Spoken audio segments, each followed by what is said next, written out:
3 years ago, I was looking at local job classifieds online. One of the ads caught my eye, not because of what it said, but because it said so little. Best I remember, the ad just read, "Job available, good pay, no benefits, discretion required." It then listed an email address, and that was all. At the time, I was managing a music store, but I had already started hearing rumors we would be shutting down within the next year, and the likelihood of transferring to another store was slim. I had been morosely looking at job listings for the last few days, but this was the first one that stood out, if only because I was bored and it was weird. So I sent an email. Half an hour later, I had a response, telling me to go to a particular office building in an upscale part of the city at a precise time for my screening. I went, and after waiting a few minutes in the lobby, I was taken into an office where I was given a series of forms and questionnaires to fill out. They collected them and told me they would be in touch. I had almost forgotten about the whole thing until a month later, I got a call saying I had moved on to the second stage of the hiring process. I was again given an address and time, both different from the first, and when I arrived, I was met by a man who introduced himself as Mr. Solomon. He escorted me into a large room that contained a chair and a desk. On the desk were 2 large monitors, a keyboard and mouse, and a bolted-down metal box with 2 oversized buttons on it, one red and one green. He told me this room was a model for the place I would be working if I took the job. He described the job as follows. I would be working 7 shifts of 6 hours every week. My job would be simple. I would arrive at work 10 minutes early and enter an outer area that was like a locker room. I would have my own personal locker too. I would store all belongings in the locker and change into the provided work clothes. I was never, under any circumstances, to carry any item of my own in the surveillance room. I was never, under any circumstances, to take any items with me from the surveillance room. As for what I was to do in the surveillance room, I was told that the monitor on the left would constantly show a live stream from a high-definition camera in a remote location. My job was simply to watch the camera. Once an hour, I would get onto the computer attached to the right monitor and enter a brief log describing anything interesting that occurred in the last hour. I would have no pens, pencils, or paper, and I should never try to take any kind of written notes about what I was seeing. As for the buttons, the red button was only to be used if there was an emergency. This meant something on the video or in my workspace that required outside help. The green button was to be hit if I saw something on the video feed that was particularly noteworthy. It would tell other people somewhere that, at least in my opinion, something interesting was going on. Solomon stressed that while I was given discretion on when to use this button, I should err on the side of only using it if and when something of real significance occurred. He pointed out the camera on the ceiling of the room we were in. He said the real room would be the same. My work would be observed, and other people were watching the room on the video feed as well. He said I was only a redundancy in case the other systems failed. He then smirked and asked if I knew what he meant by redundancy. I nodded, trying not to show my irritation.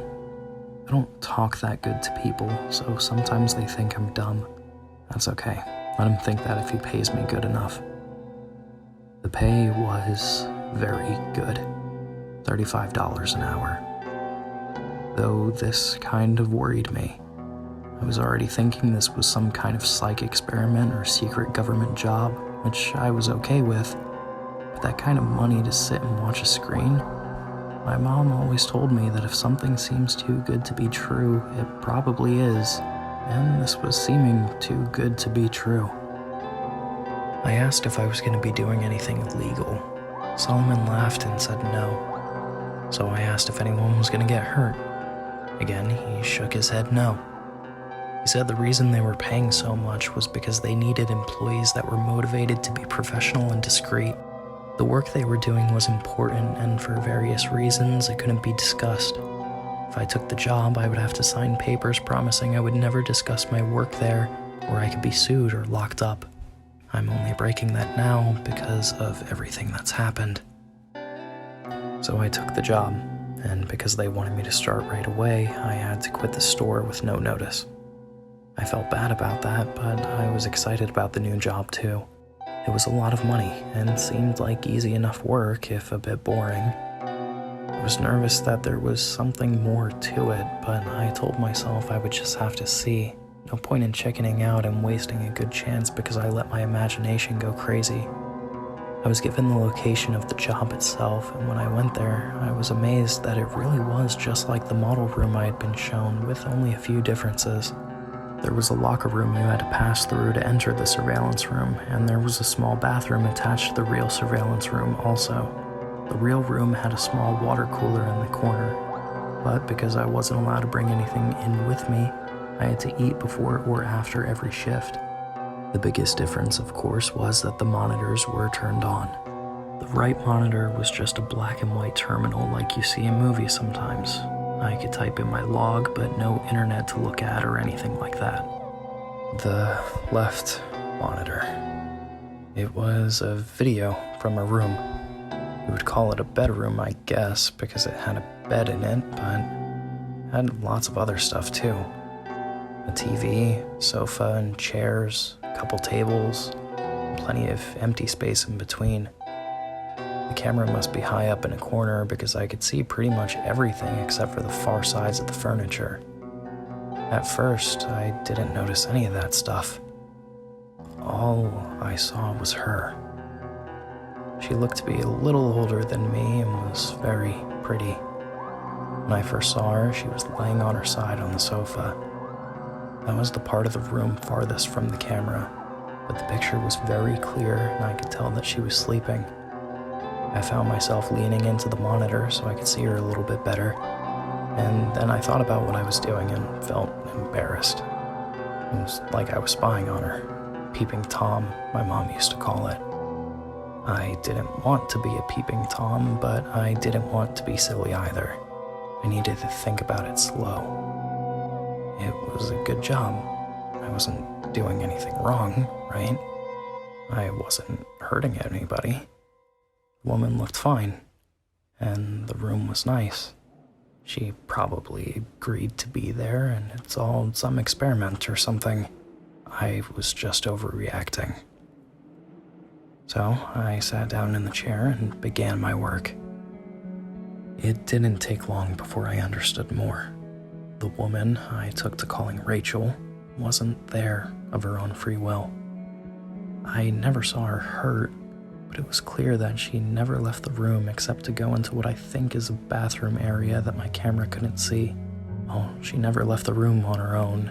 Periodically, usually a couple times a week during my shifts, men and women in strange-looking outfits would come in and take her from the room. Sometimes she would struggle, but usually she would just go along with her head hung low.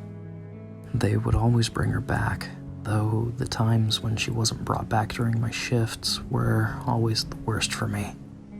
I would always worry about her until I got to work the next day and saw her in the room watching TV or painting. She never looked hurt or even that upset except for when they took her, and even when she fought, they were always gentle with her. Still, I knew something was wrong. I considered quitting the job or hitting the red button and getting someone to come so I could get some answers. Or calling the police and showing them what the camera was showing me. Except I was scared. Scared of losing my job, and scared of what these people might do to me if I quit or told on them.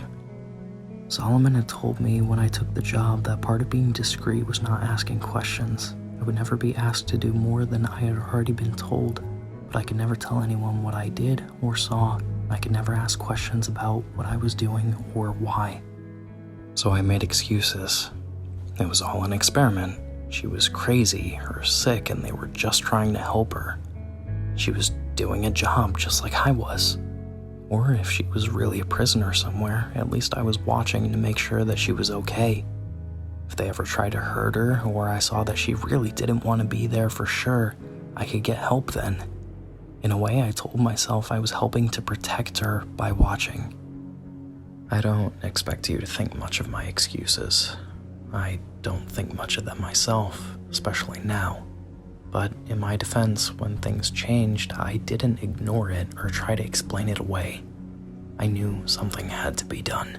Rachel would usually paint for an hour or two every day, and it seemed to always be during my afternoon shifts. The room had no windows as far as I could tell, but I guess she either used a clock or her own body's time to keep a kind of schedule. I always liked to watch her paint. The thing she was painting was always facing the wrong way for me to see it, but I could see her face as she worked.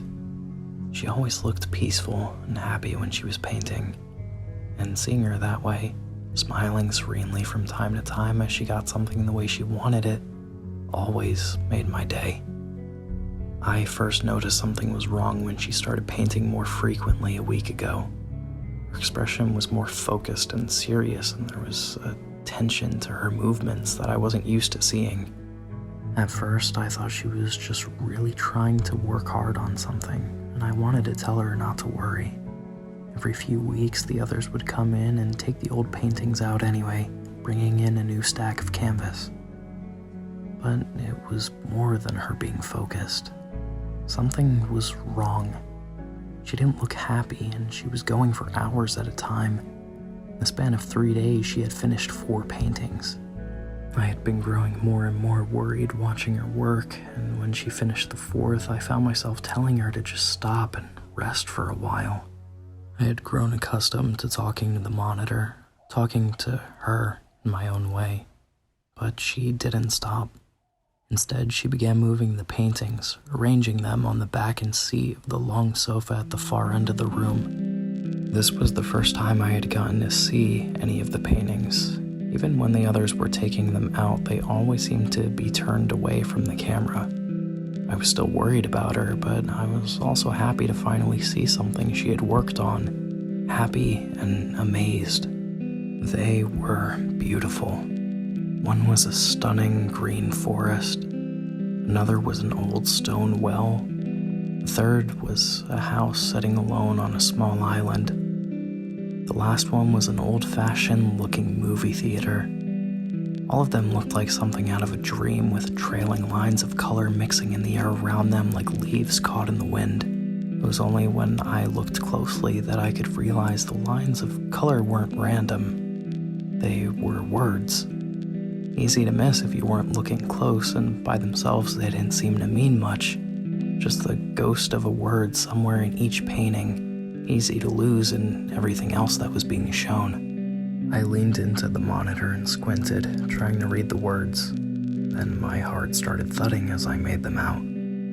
Blinking and rubbing my eyes, I looked again, reading them out loud in order, left to right, top pair, then bottom. Please help me, Thomas. I pushed back from the monitor, my hand over my mouth. I didn't know what to do. I didn't know how any of this could be happening. It wasn't just that she was asking for help, though that was a big part of it. It was that my name is Thomas.